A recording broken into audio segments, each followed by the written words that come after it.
কড়াইয়ে তেল গরম হয়ে গেলে ওর মধ্যে কিছুটা চিনি, দুটো তেজপাতা দিয়ে দাও, নিয়ে কেটে রেখেছিলে পেঁয়াজ, ওই পেঁয়াজগুলো দিয়ে কিছুক্ষণ ভাজতে থাকো।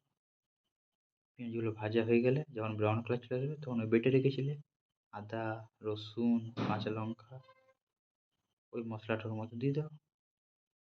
দিয়ে আরও কিছুক্ষণ ভাজো।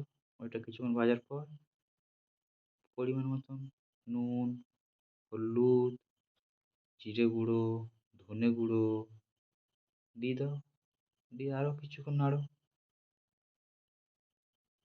কিছুক্ষণ ভাজার পর যখন ব্রাউন ব্রাউন কালার আসবে, তেল ছেড়ে যাবে মশলায়, নিয়ে ওর মধ্যে মাংসগুলো দিয়ে দাও।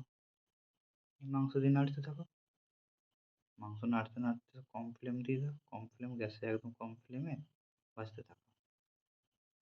মাংস যখন কষা হয়ে যাবে তখন গরম করা জল পরিমাণ মতো দিয়ে মাংসের মধ্যে ফুটতে দিয়ে দাও।